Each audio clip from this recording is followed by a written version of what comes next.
It's just a silent film. Just a silent. All right. We have audio now? Yeah. All right. Well, thank you for watching the first 5 minutes of this podcast in complete silence. I think we've got it fixed. Hopefully they could read lips. I'm texting Because we're not Kathy. going back. For the lip readers out there, you're welcome. That was for you. No, me and my idiot self forgot to actually connect the soundboard to the computer. You could say he was hurrying. I was in a hurry. Joshua was rushing. I was. Yes. I was in a hurry and I was rushing and I didn't get it done. But so hey, for all of you who commented that you couldn't hear us, please, thank you. So like Debbie, thank you guys very much. That's and Mary and everyone else. That's incredibly helpful. We got it hammered out, or at least we hope so. If there's any other audio issues, please let us know. But hey, welcome to the Gathering 208 podcast. We are talking about John Mark Comer's book, The Ruthless Elimination Elimination of Hurry.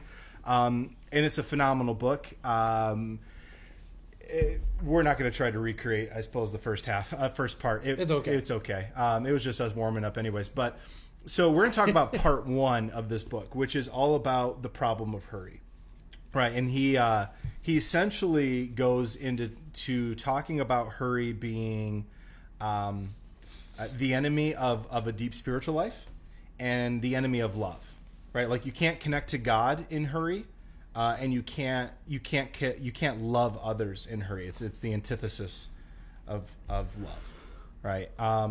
And so kind of what I'm thinking we can do is we'll take it a little bit by section. Right, and we'll talk about it. We'll throw out maybe some meaningful quotes, some things that struck us, things we thought about, and we can jump back a little bit to what you were talking about with your kids, even.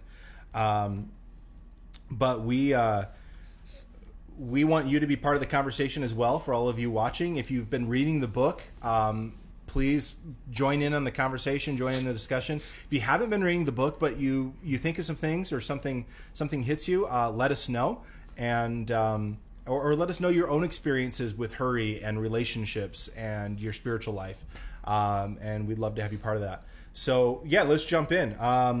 He talks about first and foremost that hurry is the great enemy of the spiritual life, and he has this story about calling his mentor and going, hey, how do I get to the next level? Right? When I think about who I want to be and the man that I want to become, how do I get there? And his mentor was John Ortberg, and he said, you must ruthlessly eliminate hurry from your life, which is where we get the title of the book from.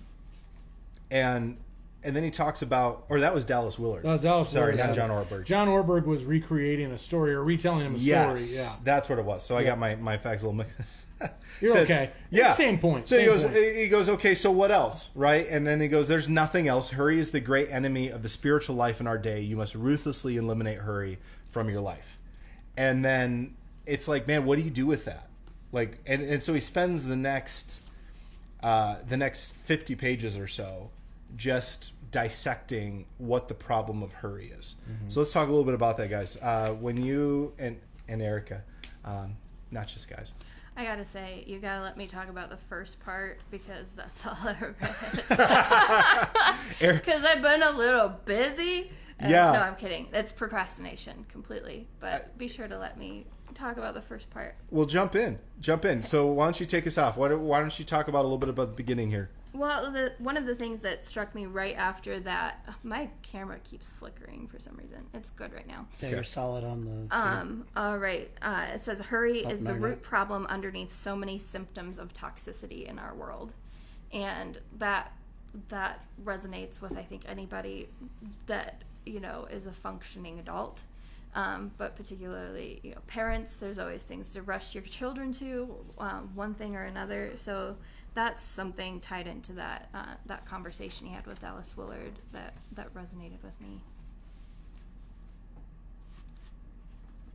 Yeah. Yeah, I was going to say, I think just one of the things that if the prologue if you're highlighting things in a prologue, that usually tells me it's going to be a good book, right? Mm-hmm. Oh yeah. And this isn't even written, like that's not even the foreword written by John Ortberg about the book. But one thing Josh and I talk a lot about, like with planning G208 and stuff like that, is we talked about it a few weeks ago, where we've kind of had to wrestle with or kind of fight against the desire to plant a church that we've been used to, right? Yeah. Because from the beginning we've said we want to plant a church this way, but yet we kind of want to. Our default tries to pull us, Yeah. So in the prologue he talks. John Mark Comer he's a mega church pastor, and they had I think he says at one point he was preaching 6 sermons every Sunday, and they were going to a 7th. They had multiple campuses for 7 years in a row. They were gaining 1,000 people per year for 7 years in a row. So his church was exploding, right?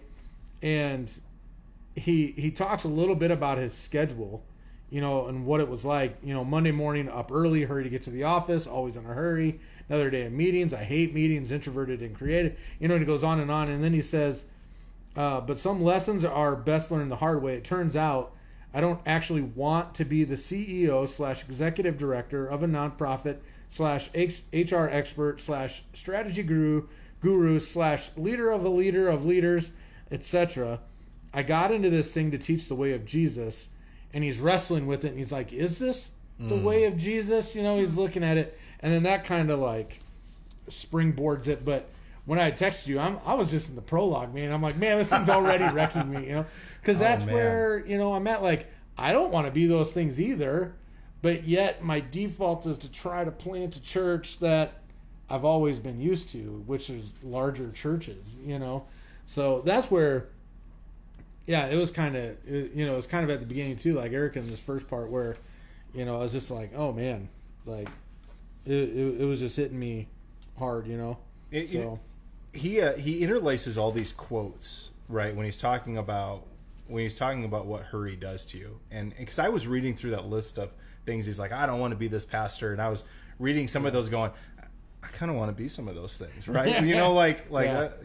Not all of them, not all of them, but there's either, yeah, not all at once, but yeah, there's a couple things on the list. It's like, I'd kind of like to be that, and and even earlier this week, I was thinking through, okay, online church and content creation, and what's the next phase of the American church going to look like, and I was watching. There's a couple of YouTubers that I watch, and a bunch of them are getting like existential.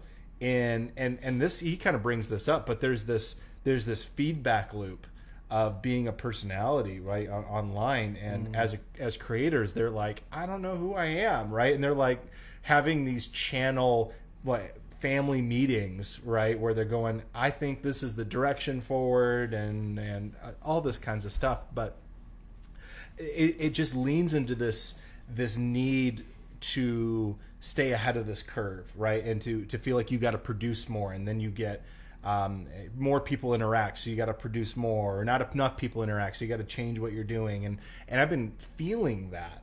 And this week, Eric and I had a conversation. I was just like, do I need to become like a YouTube personality for online church? Like, is that the next thing? Like, that's weird. Yeah. But it all just leans into this hurry. And so he pulls in a couple quotes here that I thought were pretty great. Corey Ten Boom had a quote that said, if the devil can't make you sin, he'll make you busy.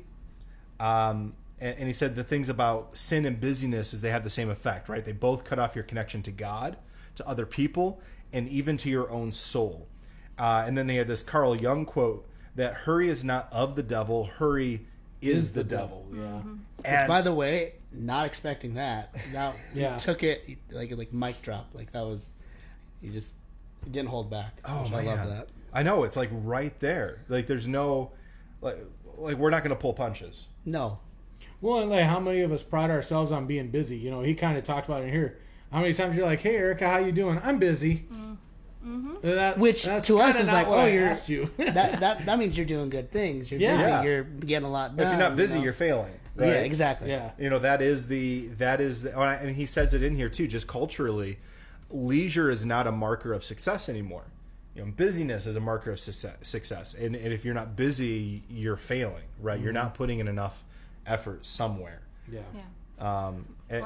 Sorry. Go. Yeah. I just feel like right now people, have become introspective in a way that's made them have an existential crisis, because we have a lot of things have been removed from our lives, but has that made us less busy? Like, do you feel any less busy now working from home or, with your kids from home than you did before coronavirus started? No, I think we've found new things to make ourselves busy. Well, and now school's about to start. Exactly. And in Boise, anyway, they're going to be doing online schooling at least for 3 weeks. Yeah. And my guess is probably longer. A lot I think most of longer. us are assuming longer. Yeah. But, like we were talking about this, Kathy and I, and it's like, well, how do we figure out how to help the kids with online schooling? Noah can figure it out. He's 14, almost 15. Yeah. But Faith and Ariel, Exactly. they're not going to sit. Even Faith's first grade teacher was like, how am I going to get my kids to sit in front of a computer all day? Yeah. Yeah. You know? Well, and that's Like- the thing. It's just like there's a whole new set of stressors right now, Yeah. and we're just thinking about all of these things. And the one thing that I like in here, it says the number one problem you will face is time. People are just too busy to live emotionally healthy and spiritually rich and vibrant lives. It is kind of that personality thing where even now, you got to make your life interesting for TikTok, right, Lonnie? Or you got to Follow me on TikTok. by the way. TikToker. If you're a TikToker, TikTok. add me, What's the at? at Lonnie.Nelson. So, Exactly. cheap plug. Exactly. Like we're all home and finding other ways to be a personality and live these seemingly vibrant lives. Josh talking about having a YouTube channel, like, if it's for the right reasons, cool, awesome. But people are getting into YouTube. There's been cool things that have come out of Corona, like people, teaching kids how to make things or different things like that on YouTube. But there's also just been an influx of these personalities, and it's like, what are you getting from this? You're just adding more things to your life to make yourself seem interesting. And there's a real reality where anytime we eliminate something that takes time in our day, we will replace it with something else. And usually we're going to replace it with something that is more exhaustive. It's more energy consuming. It's less life-giving. And it leads to just a really unhealthy pace. And that was one of the things that we've been, as a church, going through 1 John. And 1 John talks about Antichrist, right, in chapter 2 and chapter 3, and we talked about how Antichrist is those things that seek to replace Jesus as the center or remove Jesus as the center, right? And he says this new speed of life isn't Christian, it's Antichrist. And I thought it interesting he didn't say anti-Christian. Yeah, so it's Antichrist, right? That it is the opposite of the model that Christ set for us. And I think a lot of times we get wrapped up into seeing Christ. Christ as our role model is a beautiful thing. It's a view we should have. But a lot of times we take that to just mean some kind of legalistic set of behaviors, when actually it's the heart of Jesus. And I think part of the heart of Jesus is the pace of life of Jesus. And that's something we miss. And that's something he really nails and hammers away at in the front half of this section, is that hurry and love are incompatible. And that was kind of a hit between the eyes for me, right? Like, if you're hurrying, you cannot love. Right, and you were talking about this with getting out of the house Before the sound wasn't working. Yeah. But like, and we've all had that moment, right, where you're trying to get out of the house and the kids aren't. We had it today. We were trying to take Connor to Tung Soo Do. He does a martial arts class, and it's not that long before the podcast, and I needed to run an errand, and life was crazy, and he didn't put his dobok where it was supposed to be, and so we couldn't find it, and I was stressing out on him. Like, I was pretty hard on him, because I'm like, you didn't hang it up where it goes, dude. Yeah. And I didn't have the patience to like love him well in that moment. And instead I was just like, you didn't do what you were told. It's your fault. You don't have it. And I'm not going to feel bad for you. And I because honestly, it was because I was in a hurry. Right. I don't know. And yeah, you were talking about just that reality. Yeah. Just, what I was saying kind of before we realized our sound was out was almost every day I try to take, when I go to lunch break, I try to take my daughters down to our apartment pool. And about 15 minutes before I go to lunch, I'll tell them, hey, go get your suits on. Right? So that way when I go to lunch, the sooner we get down to the pool, the more swimming time you get. But inevitably, you got one who's like, she's put on her ballet outfit. The other one's running around in her underwear. And then they got to go to the bathroom. And before we get out the door, 20 minutes of my hour-long lunch break are gone, And some days I'm just like, look, you're losing your pool time. But other days I'm like, come on, let's go. But... I was thinking as you were talking, like the definition of insanity is doing like the same thing over and over again and expecting a different result. Yeah. My wife, man, by that definition, then we're insane because we like every time we try to get the kids out of the house, we just assume like if we say do X, Y, Z, they'll do X, Y, Z. But inevitably they do M and then B and then C and then K and then P and then Q, and you're like, what do you? And then they have to go pee. Yeah. And then they have to go pee. Yeah, I didn't mean that, but yeah, that's exactly it. So yeah, it's one of those things like as I was reading, because he kind of talks about that. The reason Josh brought this up is the author brings it up at one point. Like when you're leaving the house and you're in a hurry, think about how you treat your children in that moment, And the thing for those of us, because we all have children in the room right now, do you have those single friends that don't have any children and they show up 25 minutes late and they're like, sorry, I just couldn't get out of the house. You're like, that was what me. were you doing? Like, that was Lonnie. That was always me. It's like, what stopped you from getting out of the house? It's literally just you and you're an adult. Oh my gosh. Like when you have 2, 3, 4 kids, or like our friends at Jormos who have 6 kids, like how do you get out of the house? Like, and there's just, if you guys are watching, you're like, we don't get out of the house. Someone doesn't have shoes, it's fine. I mean, like if the Jormos, like it was funny because like there was when we did when we handed out the cards for the rake the neighborhood, right? Yeah. Back in the fall, Beth was like, I think she brought like 3 or 4 of the kids with her that day, and she's like, sorry, I'm late, and they were 5 minutes late. I'm like, are you kidding me? You guys have 6 kids. If you get here with 5 minutes late, I consider you on time. It was easy for us to blame it on Leland when he was younger. And now, like, he's ready to go, and he's waiting on us. So that's Connor for us. Like most days, if we say, "All right, boys, we're gonna go to the store," Liam, we're used to just like, okay, it's gonna take a little time. He's got to find his shoes. He's got to make sure his socks are straight, and like he's got to process. Yeah, and we'll go, where's Connor? And he's like sitting in the car, nice. Right? And so we can't blame him. In the driver's seat, right? Yeah, sometimes. Oh yeah, he's ready to go. Absolutely. He is ready to go. 100%. One thing I wanted to say about the author here, like early on, he just paints the perfect picture of Jesus' characteristic, with just pointing out the fact that Jesus never hurried, never rushed. He always took his time. He was never in a sense of like, gotta go do this, gotta go do these miracles or do whatever. Think about, was it Lazarus? Or was it Lazarus that died? Yeah. And he was like, yeah, I'll get there when I get there, basically. Yeah, it's like, yeah, and you go like, back.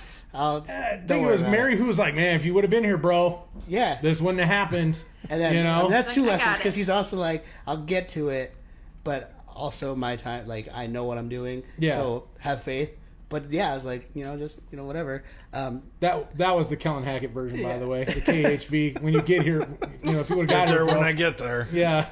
Well, then also at Jesus always sounds like he drives a big rig for you. I don't know what. I know, right? Oh man. Also, at this point of the book, like we're 20, 24, 25 pages in.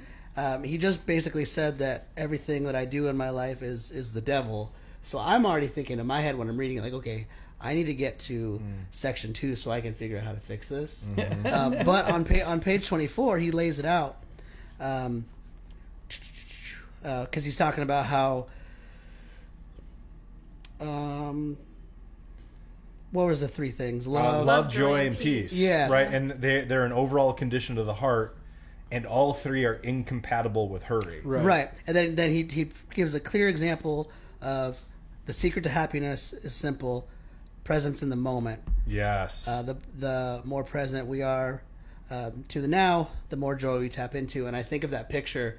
It's like of like a concert or something of like a bunch of fans and a bunch of kids and teenagers, college kids, with their phones up, taking pictures. And there's like one elderly woman with her like arms on the fence, just looking and smiling and having fun, and just like pure presence in the moment and just loving it. I'm like, man, I want that. Yeah.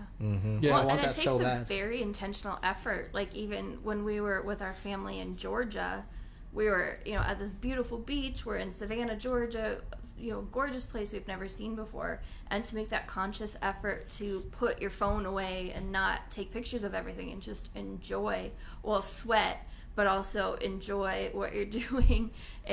Even watching our kids do, like watching Connor do tongue sudo. It's like, I just want to take pictures of my cute kid who's right here. Doing martial arts and share them with everybody. And it's like, no, enjoy the moment. Watch him learn. Watch him create. It's really cool. One, there's a fine line too, because we're so accustomed to this culture of hurry. A couple years ago, I kind of got overwhelmed with all the hurriness and the everything in life. So I went to T-Mobile and was like, give me a flip phone. And I grabbed a flip phone, and I went like 2.5 weeks with it. I loved it. It didn't work very well. You love not having the smartphone, but like, yeah. It's so practical to have. Like because I do so much music stuff, I do so much networking stuff, I do so much video things. Like I need the smartphone for daily life, but there's a fine line of when, because it just engulfs your life, because that's what we're trained to do. And like we said earlier, the busier you are, the more successful you look. Right.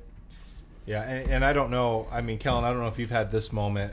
Lonnie, Leland's still a little young to call you out on it, but that moment when it's just like, Daddy, you're gonna get off your phone. Oh, I feel that. I feel it all the time. Like, yeah, and me and Jordan are on our phones, and Leland's like, Mom. She's not listening. Dad. Oh, we should probably do something. Yeah. Like paying attention. And It's hard. They will get to a point though, like kind of like what Josh referring to. Usually in the mornings, because I don't get to work till 9:30, so the kids will get up, we'll sit on the couch, watch cartoons, and sometimes I'm scrolling Facebook or ESPN or whatever. And there was one morning, I don't remember what cartoon we were watching. It's a cartoon I don't particularly like, but we were watching some cartoon, and Faith was like I had my phone up, and she was like, Dad, watch this part. And I was like, oh, God. Well, to be fair, she does that to strangers. Oh, wait, did you say Faith or Ariel? Faith. Oh, I was going to say Ariel does that to strangers. Ariel do that to anybody because she wants, yeah. But yeah, I mean, she's told, me and my wife flat out before, or I think all of our kids have at some point, like, hey, can you just put your phone away for, whatever. So it's like, and when they do it, you're like, oh gosh, you feel like the worst parent. You know what I mean? Yeah. Or it's even worse is when you see them being engulfed in a screen for so Yeah. long, and you're like, what example am I showing to my kids? Like, let's go to the pool, let's go to the park. Like, you just feel guilty because you know that that's not the way we're created to be, right? And we don't want to pass that along to our kids. And if love, joy, and peace are directly tied to our ability to be fully present, I mean, phone and technology and the digital age, and he talks quite a bit about this in the book, but the digital age is just the enemy of that. And I remember having a debate in 2010 was when I got my first smartphone, right? So I was a couple years behind because they were expensive. Right, you had to pay for the phone, and then you had to pay for a data plan, and I never had a data plan before. And so in 2010, I was trying to justify why I needed a smartphone. And I can't remember if I was trying to justify it to myself or I was trying to justify it to the church I was working at. What's up, Watford? Because, I would, Jeff Ruggles, who was the lead pastor, didn't have a smartphone, but social media was starting to get a lot more entrenched into the youth culture, because that was kind of the beginning of all of that. And I remember going, I think I need a smartphone. I think I need a smartphone. And that was, and now it's like, I can't imagine not having a smartphone, right? You talk about going to a flip phone and you just it's almost a little anxiety inducing. The idea of not having one, but it's such a time waster. I feel like the new confession, like you used to do confessional, and I think I was Catholic. Yes. Yes. Yeah. Look at you. I never did confessional, but I think the new confessional is your screen time report on Sunday mornings. Oh yeah. Because they always send it to you right before church service starts. Right. Yeah. I don't know how they know, but like your screen time was up 47% this week. You're like, oh, shoot. You can turn that off, No, I need it. Clear conscience. I just use my work computer for screen time. So. There you go. So my phone screen time is down every week. What's up, O&E? So, you want no. Yeah. Just kidding, obviously. Yeah, we've talked about this before, Josh, and he's got a quote in here. If you grow dependent on your smartphone, it becomes a magical device that silently shouts your name at your brain at all times. And what he was using as an example is, even if you are in the same room as your phone, but it's not on you, like mine's sitting here on my lap right now, but like if it was, say, over by Erica on the fireplace, like your brain still like wants to check it and check the notifications and check all that.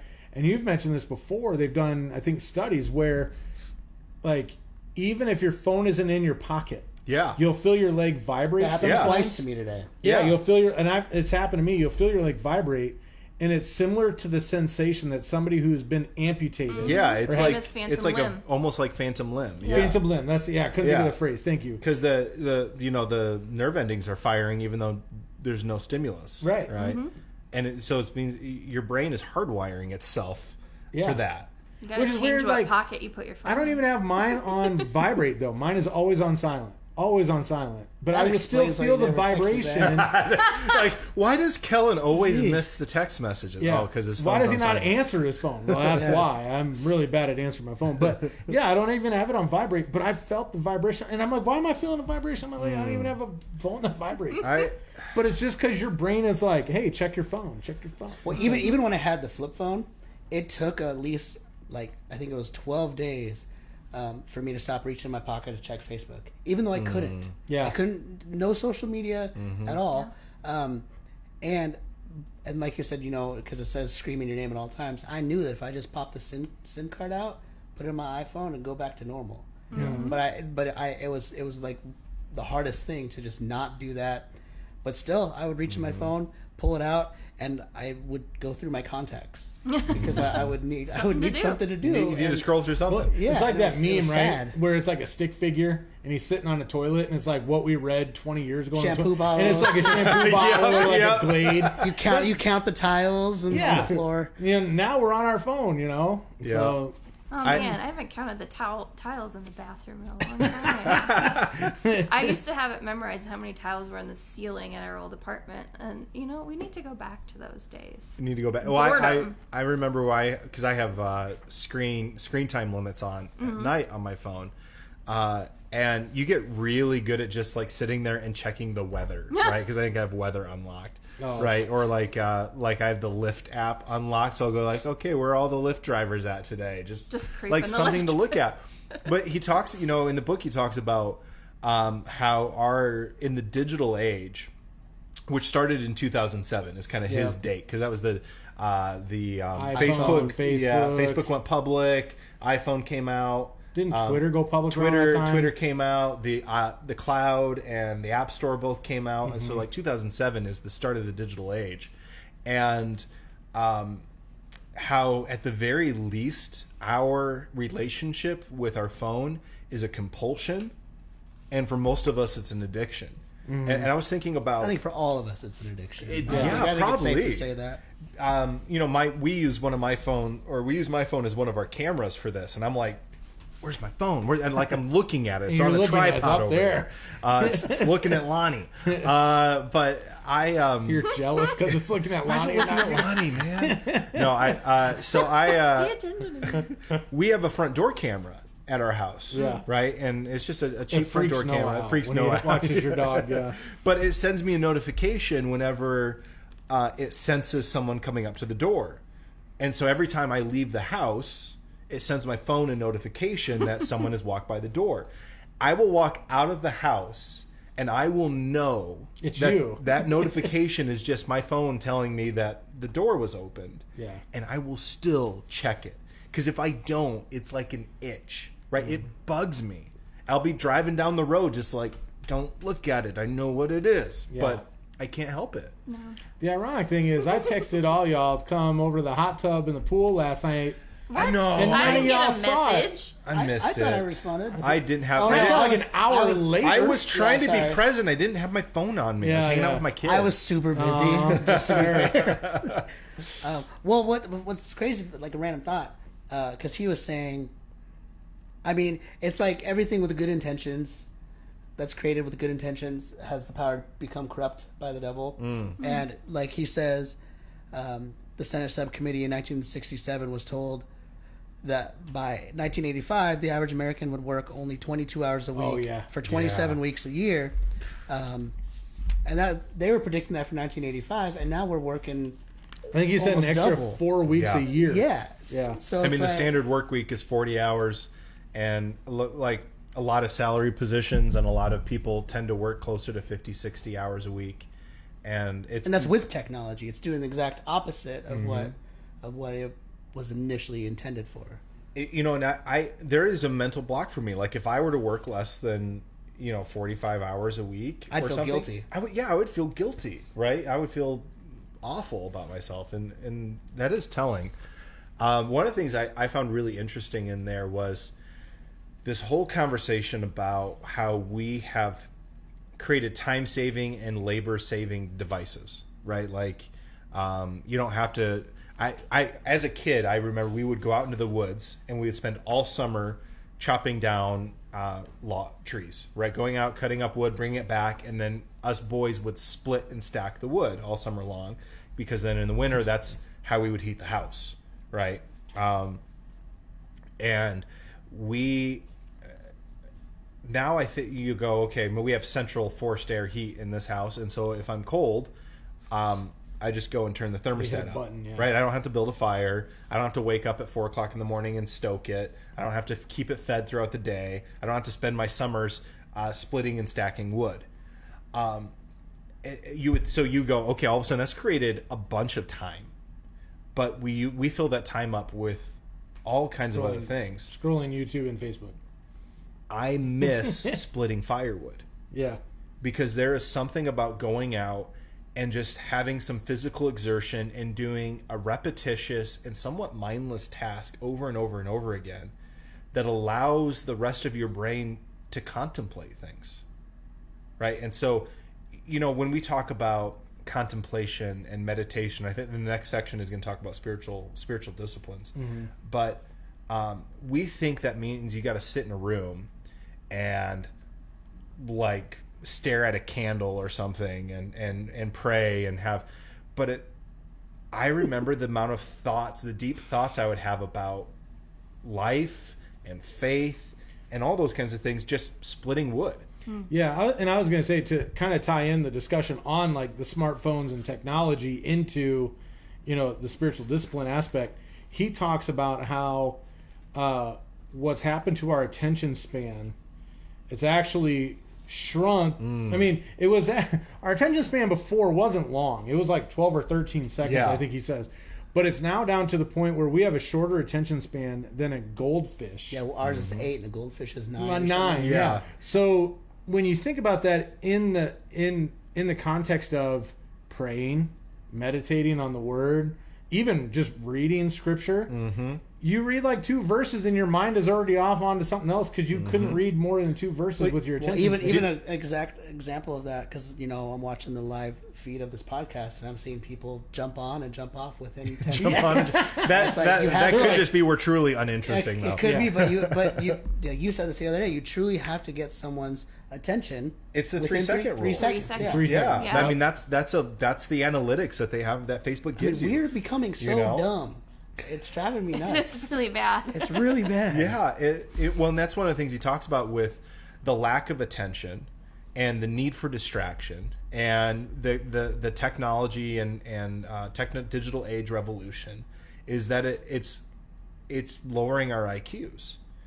And so this need to hurry and this need to always go and this need to always be distracted, because all that, it's both being more productive and being more distracted, right? All wrapped up into one is causing us to not be able to be in the moment, and it's causing us to actually be a little dumber. Right. Well, and I think you can see that with kids, especially. Like, our kids can watch any TV show they want, anytime they want to. Yeah. And they're technological whizzes, but they don't have to take the time to imagine anything or be creative in any way whatsoever. And I think just lacking that creativity, there's studies that show that stunts your development in general, not being able to exercise that part of your brain. Like, you might be really smart at math and science and stuff, but if you don't have that creative element in your mind, you're lacking some really important social development in your life. Well, and even with Leland, he's only 2. Sorry to cut off whoever started talking. You're good. Because now we've only had Netflix and Hulu and stuff since Leland's been born, so he's kind of had that instant gratification of whatever I want to watch. Now we're in the apartment with DirecTV included. What did he think of commercials the first time they came up? Oh my gosh! During church, we were watching. He was going crazy, so we were watching my phone, and he's 2 years old. He learned how to wait until it counts down and then skip the ad. Yeah. Can you teach my kids how to do that? Oh my gosh! Because they just click everything. Oh my gosh, it's nuts. But so, since we had DirecTV, we haven't used Netflix that often, and it's really been he's like, Puppy Dog Pals. Like, no. Puppy Dog Pals comes on next. We'll watch it after this. But he's got to sit through the commercial. Yeah, or he has to sit through an entire half hour. Whatever. Yeah. And we're like, we're gonna do this because it's becoming that he's like, want now, and we're seeing it at him, and we're like, we need to kind of break away from that as well, just because we live in an age where anything we want, we can have it. There's an Amazon fulfillment center 10 minutes away from here. You go pick up your thing tomorrow. Yeah, it's becoming sad how it scares me, because we're in 2020. It scares me how fast it's developing and how fast we're becoming accustomed to it, even in the next 10-15 years. Just wait until your kid starts watching commercials and tells you when he has an itch that he needs some hydrocortisone cream. It's like, I saw a commercial and I know what I need, Mom. I need some hydrocortisone cream. That's our 6-year-old. That's why I'm with Amazon. Amazon recommends it. Oh, I need that. Well, that's one of the things he talks about this with our phones, right? Remembering that our phone doesn't work for us. Like we pay for it, but when it comes to our phones, we're the product, right? And a lot of people, even you think Google or Apple or TikTok, Facebook, it doesn't matter what it is. The reason it's free to use is because they're selling you, right? And there's a whole nother thing there, but the reason they can sell you is because they've made something that is intentionally addictive. Well, we've all experienced it, right? I think everybody I've talked to has experienced this, where, I'm surprised I actually haven't been hit this week. Like, no one needs a new mattress, and my wife and I have talked about it a couple times. I'm waiting for Facebook. I'll probably have it now tonight, now that I've mentioned it. An ad for a mattress, right? Like, I even had it one time. We were in Juarez. I made up a word, Murph. I won't go into the long story. We don't have time. But I made up a word, Murph. In Juarez. I didn't even have access to my phone, right? Like, it wasn't on. Like, there was no digital service where we were at. We were in the middle of the boonies. Phone was on me, but it wasn't working, right? We crossed the border into El Paso. I don't know if you know this, but every 4 posts, it's an ad, right? It's like every 4 posts, you'll see an ad on Facebook. The very first ad on Facebook was for something called Murph Wines. I was like, I don't even drink wine, but there it is. There it is. You know what? I believe that so hard that because my birthday is coming up. This is so stupid, but I promise you guys it's true. I've been saying things that I want to my wife's phone, so she gets ads for them, so that she gets ideas to buy. Oh my goodness! Xbox One, fishing rod, fishing pole. Yeah. Oh my gosh! That's funny. So that the line in here that he says is, others get rich, yeah, you get distracted and addicted. Yeah. right? And he says, Gandhi says, there is more to life than increasing its speed. And at the end of this section, he says, it's easy just to assume this pace of life is normal. It's not. The time famine we grew up in is relatively recent. We're still testing it out as a species, and the early results are terrifying. And they ask this question: with what is all this distraction, addiction, and pace of life doing to your soul? Mm-hmm. And that is just an intense. I mean, it hits the nail on the head. I mean, we want to stay busy all the time. If I'm not busy or if I'm not distracted, I have found myself to be less able to just sit and reflect. Mm-hmm. Right? Like, I've got to be busy or I've got to be distracted. Even when I go to the gym, you know, and if I'm lifting or running or whatever, I got to have a podcast at the very least running. Right? Like, I can't leave any part of my brain unoccupied. Well, and we used to get distracted by the Joe Bros video. Oh yeah, that awful video. Wait, like Jonas Brothers? They were like, when we were working out together every morning, this Joe Bros video would come on the TV every single morning, and they were intentionally making fun of themselves, but they did a really good job of it. The song was bad, but the video was bad, but yet it kind of sucked you in. Yeah, like I didn't like. They the know song. what they're doing. Like, it was kind of like a spoof video of themselves, but yes. Oh man, it drove me crazy. But yes, we got distracted even working out at the gym. Yep. Yeah. That's why people who create those things are geniuses. Yeah. Because they know if they can successfully get you in those 3 seconds, you're done. Well, Yeah. and they do it, and they talked about how it's intentional, right? Like they're literally hacking the human brain, the human psychology, and they're making things that give you a hit of dopamine. That they it's addicting. I mean, it's the same thought behind slot machines. Yeah. And they use the example of, you know, slot machines make more money than Major League Baseball and movie theaters combined, yeah. at one quarter at a time. Mm-hmm. And slot machines, down to the sounds they make, right? Like, every slot machine they're all in the key of C. There's a reason that the buttons feel the way they do. There's actually an entire engineering school on what a button click feels like for cars. Oh, really? Like the amount of resistance, the amount of click sound, right? Because if you ever done it, you push a button on something that's cheap, and you're just like, well, that kind of.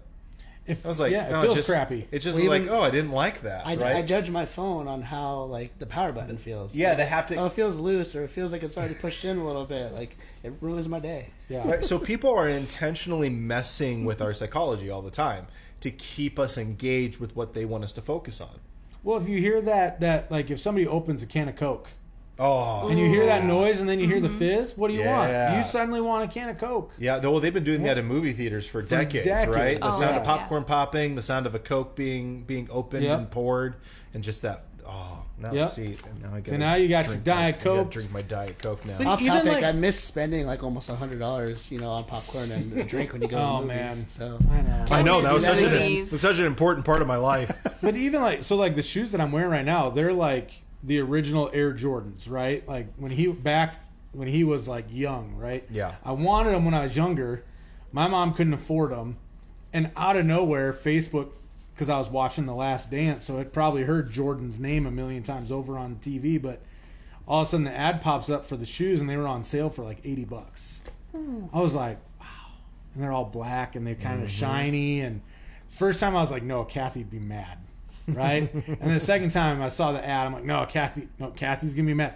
Third time I clicked on it, right? that's opening a can of worms. It opened the link to the Nike webpage, right? And so now I'm scrolling through other Jordan shoes, and I'm like, oh man. And then I go into BioLife to donate plasma, and they're like, hey, just so you know, you're getting a $200 bonus this month if you donate 10 times. And I was like, new shoes, baby. And here they are, right? Advertisements are really good at letting you know the thing you didn't know existed that you're now incomplete. Not that I'd forgot about these shoes, but I loved these shoes when I was a kid. You had moved on. But that's why the Truman Show. But I'm watching way before its time. It was. Have you? Oh, I just saw something the other day on BuzzFeed. It talked about like 20 things that you didn't realize they did with that show. It's crazy, or with that movie. Yeah. It's crazy, But a lot of it points to where we're at today. So anyway, So next Sorry, thing, Josh. I don't know if you were trying to move. no, to the next you're section. good. I was just he talks about how there's something deeply wrong. Yeah. Right. And so part of that is the distraction. Part of it is the digital age. But he says just hurry in general. He talked about this thing called hurry sickness. This is when I right? got scared. This is when I started getting scared. Oh yeah, yeah. Because he talks about Meyer Friedman, right, who's a cardiologist, who he was the guy who connected chronic anger and chronic hurry towards the people who are more prone for heart attacks, right? And then he says there's a continuous struggle, an unremitting attempt to accomplish or achieve more and more things or participate in more and more events in less and less time, right? That's how Meyer Friedman defined hurry. And he says Friedman was the one who originally coined the phrase hurry sickness after noticing that most of his at-risk cardiovascular patients displayed a harrying sense of time urgency. And this was back in the 50s. Oh, yeah. Right? And so this has been a problem that has been medically noticed for 70 years. I had to remember what year it was. Yeah. 2020, right? Good job. And like it's unreal. So he says, okay, so what are some symptoms of hurry sickness, right? If you want to know if you've got it or not. So he gives 3, right? Moving from one checkout line to another because it looks shorter or faster. So let's do a little test. You've done that? Oh, I do that. I did it this weekend. When we went to Target. Do it every day, right? Yeah. Every time I go to the grocery store. And does anyone just comment? Are you someone who jumps to the shorter line, or do you just pick a line and go with it? It doesn't matter how long it is. Well, self-checkouts. I like to chill. I mean, Self-checkout, man. That's usually where I go beautiful, now. man. it just feeds me what I need. Does anyone make you? Because most grocery stores have 4 self-checkouts, kind of like at a spot. Right. Do you stand in that spot in the middle so it doesn't matter which one opens Yep. up? Like no. Oh, one yeah. Like I that's- thought that's what you're Yeah. supposed to do. Yeah, don't line up behind one. All right. Counting the cars in front of you and either getting in the lane that has the least or is going the fastest. I don't do that. Has anyone done that? Because that's going I to be may an not aggressive maneuver. I may not count the least, but I am watching the cars in front of me. My wife will attest to this. I'll watch the cars in front of me to see who's driving. And if I see that they're more attentive, I will try to pick the line where I see the more attentive drivers. I will intentionally not get in the lane that has a truck and trailer in it. Yes. Yeah. Okay, I'm guilty of that. Because they're usually slower. Yeah. Multitasking to the point of forgetting one of the tasks. I don't do that. You don't do that? Say, like Multitasking to the even- point that you have forgotten one of the tasks you're doing. Oh, I do Right. that. I do that at work. Like I'll have like 450 tabs open. I'll be doing like 3 or 4 things at once, and then I realize 8 hours later when I'm trying to get done with work that I didn't do something I started at 9 a.m. I can't tell you the amount of times I have left. I'll make hot tea, right? I got a kettle, right? So I'll start the kettle to boil the water, and it takes 3 or 4 minutes. Yeah. And I will leave and go do a bunch of other stuff and come back like 3 hours later. Never made the tea. So right? how much of that is, being hurried or busy or whatever you want, distracted, whatever you want to call it? And how much of it, Erica, you're a 9 like I am. Kathy makes fun of me all the time for this because I'll start cleaning, say, in our closet, like organizing our closet. And then I'll be down in the kitchen organizing the pantry, and then I'll be taking out the garbage, and she'll be like, "Did you finish the closet upstairs?" No. Did you finish pantry? No. I get, part of it is, it's not trying You to. get bored just sitting around doing the same thing for too long. Yeah, like as a But that 9, leads into the need to hurry, right? as You a gotta keep 9, yourself occupied. well, he goes on a couple pages later, right? He talks about like out of order priorities. Yeah. Well, we're 9s. That's just what we do. Yeah. Well, I think there's something like It's not an excuse and to not maybe get we things should done. do Anyway. maybe we should do the Enneagram Road Back to You as our next book. We Ooh, might. yeah. But Is that the there's test that I need to take? yeah, that's one of them. Mhm. There's a I think he hits a lot of the different ways that those different Enneagram personality types deal with hurry.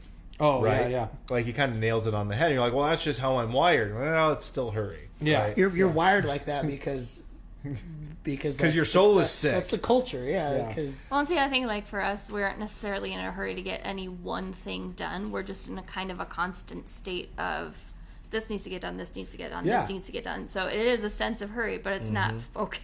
well, and he Yeah. also talked about the fine line. Like some hurriness, like you have to have, like, 911 first responders, like you have to have that, and like, right, there's things that, like, with me, I've got a full-time job, 2 part-time jobs, like I'm constantly busy, but it's kind of just being able to be, like, have the self-awareness to still be in the moment as much as I can while I'm trying to get all this stuff done and not be in a constant state of and hurry. He points out early in the first section that Jesus was busy, but he was busy at the things that mattered. Yeah. Right? So, like, yes, they're on some level, being busy is good, right? But it's being busy with things that matter, right?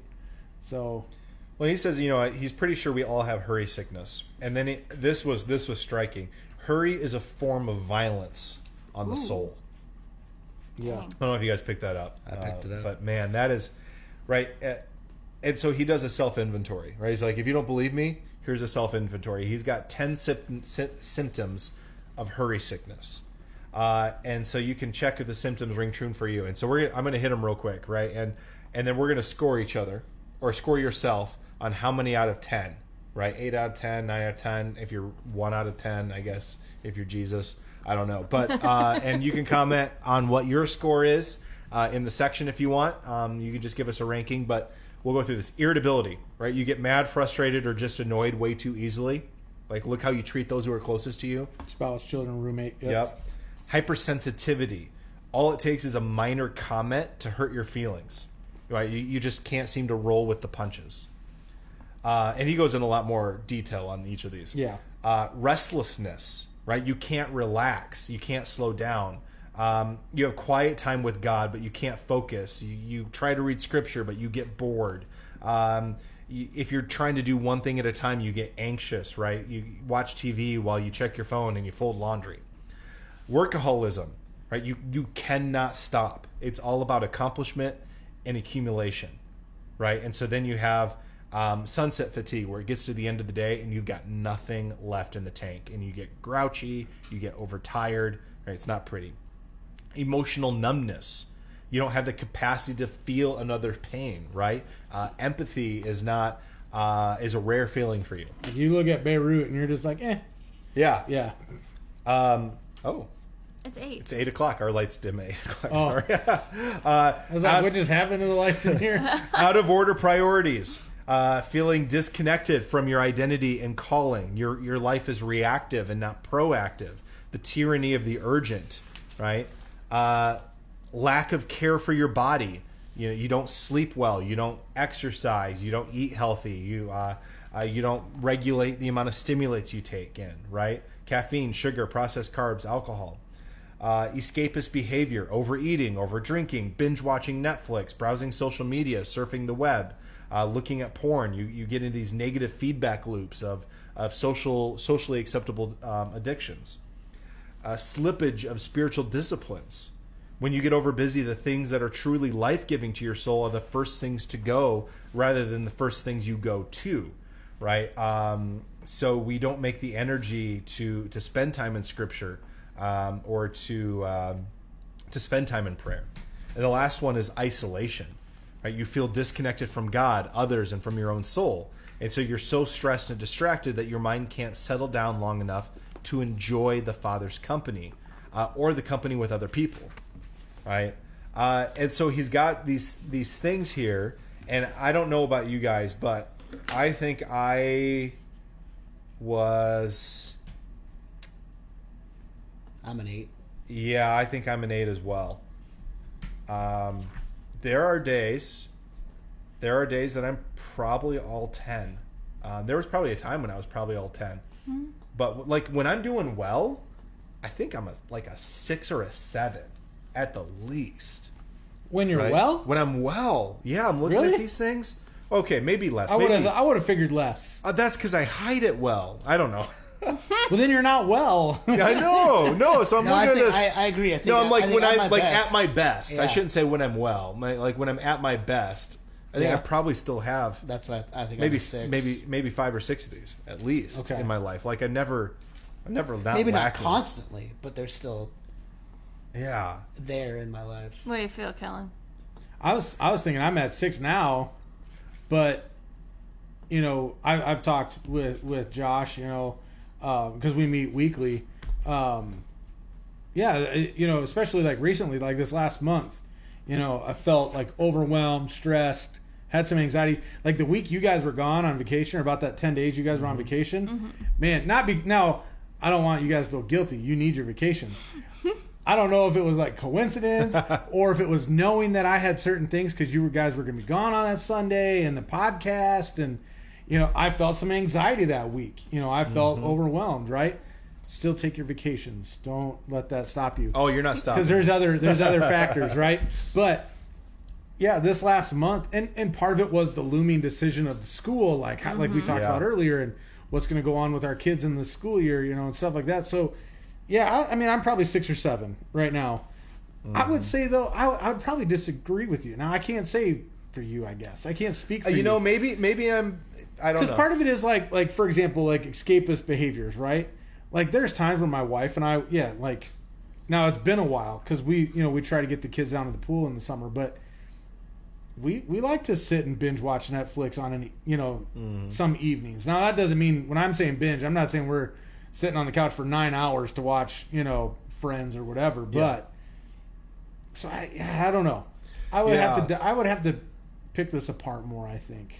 Like where I'm at in a I feel you, zone, man. I feel you. You know, but yeah, I'm probably 6 or 7 right now. How about you, Erica? After I took that test, it kind of became a little bit more real to me because I could pick out parts. It. Yeah, I could pick out things in each of these and think of examples of my life. And then, so you do that, you feel cruddy, and then you flip the page, and then you feel more cruddy. Yeah, I feel cruddier. This is all about the problem. There's no solutions. This is not the solution yet. We're not at the solution point. And then he says, right in your face, hurry kills relationships. Yeah. Love takes time, hurry doesn't have it. And the night before I read that page and took that test, I was really stressed out about work stuff, and me and Jordan kind of got in like a little, not a fight, but like a little spat, just kind of like, we're both stressed out, we don't know how to handle it, we're going to take it out on each other because you're here, type of thing. And it's just kind of like, okay, how bad does it have to be? Because, it's like, I guess, alcohol. Like, once you realize it's a problem, it's too late. And I feel like this, if this isn't, if we're not taking care of this and putting things into place in our life or implementing things to de-hurry our lives, then how bad does it have to get before things get really, really bad? Yeah. And I think that the reality is all of us are experiencing some of the painful effects of living a life of hurry. In our relationships with God, in our relationships with our spouses and our kids and our friends, he goes through this. You said hurry kills relationship, right? And then he goes through hurry kills joy, gratitude, appreciation. Hurry kills wisdom. And I was thinking about this, and I was like, I had this note called kinetic meditation, right? Where, and I talk about this a little bit with like splitting logs, like. We have eliminated the things that forced us to slow down because they needed to get done, right? Like you don't have to go and scrub your clothes by hand anymore because we've got washers and dryers. Think about the amount of time of introspection and meditation and centering of yourself that can happen while you're scrubbing your clothes. Well, yeah, when they had the washboard thing. Yeah, and I'm not saying I don't want a washboard. Like, don't take away my washer and dryer, right? But the amount of meditation that can happen while you're chopping wood, or for like still when you're mowing the lawn, right? There's this whole thing where you mow the lawn and you can justifiably ignore anything else in the world, right? Because I can't hear you. The lawnmower's going, right? Yeah. And it's one of those last things that we do where we have a little bit of like quiet.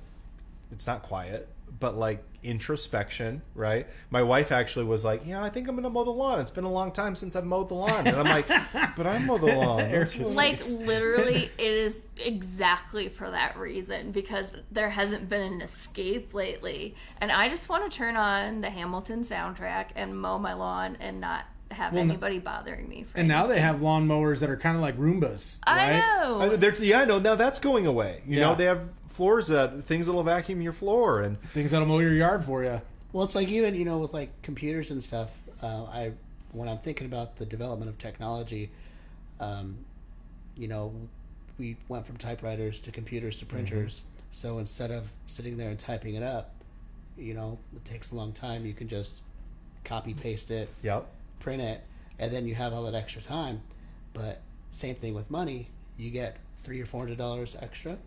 It goes away. You spend it on other junk. Oh, you spend your time on other stuff that is also pointless. Mm-hmm. So it's not just what society is telling us to do. It's also like we're just bad at making decisions. Mm-hmm. We're bad at doing what we need to do. And we have three resources, right? We've got time, we've got money, and we've got energy. And in the book, I think he calls it attention. Right, and those time, attention, and money, right? And when we get money that we didn't expect, most of us blow it, right? This is why lottery winners end up more broke. They end up than they were before, right? Yeah. And time is constantly being stolen from us by social media and by our phone compulsions or addictions, right? 5 minutes here, 10 minutes there. That finite resource of time is being taken away. And then energy, right? Attention. What's getting our attention? What's getting our energy? Because when all of a sudden we get more time because we don't have to scrub our clothes by hand, like, do we spend that, that time that we've gotten back, reading the Bible or spending time with our spouse or playing with our kids? No, we spend it on things that either take more energy from us because, I've got to be more busy, right? So I've got to do something that takes a lot of emotional energy. I've got to work more, or I've got to produce more. Or we go to something that is just sapping, right? Like a distraction. And that doesn't fill us up emotionally. I think he talks about in here, like, how many times have you finished binge watching something and go, I emotionally feel better now because I just sat and watched this for 8. Like, you almost get this weird shake. Like, have you ever actually binged something on a day? Like, you didn't have anything to do that day. Yeah, I had spent 29 hours watching The Office in college. Yeah, me and my buddy BJ, we were watching it, and next thing we know, 15 hours had gone by and we haven't eaten. So we went to the cafeteria, got food, came right back, and spent over 10 more hours just sitting there watching. And there becomes a need in you where all of a sudden, and maybe this has been my experience, and I haven't done a 29-hour watch-a-thon, but like, I've gotten sucked into the YouTube video rabbit hole and Facebook rabbit hole, right? And you're almost like, I need more, and then it becomes, each article or each video becomes less satisfying. Mm-hmm. Well, then the creators leave and you're just like, right? I ran into it because I watch a lot of YouTubers too, and then I get to it where, like, I'm mad at them because they're not uploading fast enough, and they upload two episodes a week. Yeah, that's like 15 hours. I know. I've got a YouTube video guy that I watch right now who hasn't uploaded in 3 weeks, and I'm like, where's my video, man? Like, you owe it to me. And it's messed up. It is. Well, when we met on Friday, you're like, how you doing, man? You look tired. I was like, dude, I fell in the Facebook video rabbit hole last night. Yep. I found somebody who was doing like Donald Trump spoofs. She's a TikToker. Yeah. Sarah Clark. Sarah, yeah, something like that. Yeah. And oh man, those videos were hilarious. And then I saw other videos, and I was just like laughing my butt off, trying not to wake up my wife at midnight, whatever, watching these funny videos. And I was like, I bet Josh is watching YouTube videos right now. Probably. So, and that takes us to something, because we're like 15 over. But to kind of wrap some of this up, he talked about how we read about these spiritual mentors of the faith, Calvin and Wesley, and how they would get up at 4 o'clock in the morning and pray. And we're like, man, how can you get up at 4 o'clock in the morning? Well, it's because they went to bed at 7. And on average, they were getting like, what, 11 hours of sleep? 9 to 11 hours of sleep a night. It's biblical to get 11 hours of sleep. Because I'm a 6 hour a night person. And Erica's like a 9 to 11 hour a night person. And we get in fights over it. Mm-hmm. Because I'm like, I need to be able to get around the bedroom, right? And you're sleeping. No. And, but it's one of those things where, when we go, I need to intensify my spiritual life. so I need to get up earlier and pray. We don't go, well, that means I need to go to sleep earlier. Yeah. When it comes to sacrificing things in our life, it's either rest or our spiritual life or our family, right? And that's that messed up priorities. It feels like those are the things that we sacrifice first. For work. Or for being distracted on YouTube. Yeah. Right? Like how many hours have I lost where I could have spent that time with my kids because I got distracted. Yeah. And didn't realize how long I'd spent on there. And well, one of our mentors, Phil Tagg, he'll go to bed about 9:00, right? And he'll wake up around 3:30, 4:00 to do like his workout, and then he'll do his prayer, devotional, scripture time, right? And so before his kids are even, and his wife's even getting up at like 6 or whatever, he's already had like 2.5 hours of solitude time. Yeah. And I used to do the same thing, not because I knew he did that, but like I used to do the same thing.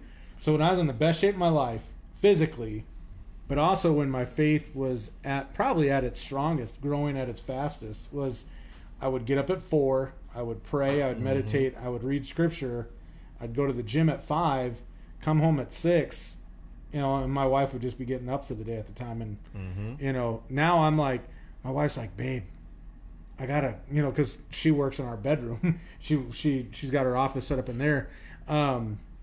She's like, babe, it's 8:00 and I'm about to go on video right now. And you're sleeping in bed. You got to get out of bed. So get out of here. Get out. Yeah. Or they're going to see you laying there in your shorts, but. Well, I was telling you, Kellen, like this for the last 5 days, I've gotten the routine of waking up at 4 or 5 in the morning and going to the gym. And to tie in what you were just saying, like, I mean, I'm up at 4 or 5. I'm done with my workout at like 5:30, 6. I have 2.5 hours till work starts. I'll read the Bible a little bit, and then I'll just like sit there, have nothing to do. So I've been starting work like an hour and a half early. Yeah. Because I'm awake and I feel guilty for not working. Yeah. Like my computer's right there, 10 feet away, and I'm awake and I'm not sitting at it, slaving away. So I'll start earlier, and I'm still just as busy throughout the day. Yeah. So it's like, to what end, Yeah. Well, he says what you give your attention to is the person you become. Yeah. The mind is the portal to the soul, and what you fill your mind with will shape the trajectory of your character. Right? Your life is no more than the sum of what you gave your attention to. And that just wrecks me. And then he talks about how, when we're distracted, it's because, or when we hurry, it's because we're either running away from something, we're running towards something, or we're just over busy. And I guess to wrap he wraps up this section with the words of Jesus, and so we'll do the same thing. He says the haunting line from Jesus of Nazareth: "What good is it for someone to gain the whole world and yet forfeit their soul?" Yep. And I wrote in here, we have the entire world at our fingertips, right? Through our cell phones, through our work, through just living in America and living in just any first world country, and you have the entire world at your fingertips. And yet our soul is nowhere to be found. Right. We've completely lost it, and in a lot of ways. And so he asks those questions: have you lost your soul, or at least part of it? And if you want to get it back, keep reading. And so that's what we're gonna the next part we're going to cover in the book is part 2. On September 2nd. Yes, September 2nd. Sounds so far away. I know, it seems so far away. So you've got quick. a month to read The Solution, Part 2, right? So that'll be up until page 61 through 99. So another 40-ish pages. And we're going to talk about what the solution is to finding our souls again, and to not having this hurry sickness in our life. And so you can join us then. Next week with the podcast, we're going to be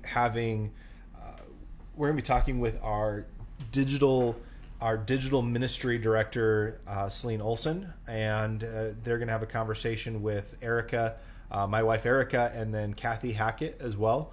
And they're going to, I'm not entirely sure what they're going to talk about, but Is Jordan on that one too? No, Jordan's on the next one. That's the following. Yep. Okay. So next week we're going to be talking with Celine and a little bit about her, because you guys have never gotten to meet her before, and she actually lives in South Dakota. So some of our people at our church have never met her before either. I've never met her. I've only just seen a box. Screen. Yeah, and by most of the people, I mean everyone except Erica and I has. I've seen her met face her over Facebook, her face and her hair. That's it. Or over video, but incredibly excited about that. So don't miss out on that. Once again, pick up a copy of the book. Join us next month, and yeah. Also, if you're watching these on Wednesdays and you're not sharing them on your own social medias, we encourage you to do that. Because if you're enjoying it and you're getting benefit out of it, then there's probably a friend or two of yours that could also benefit from this. So just a cheap plug there.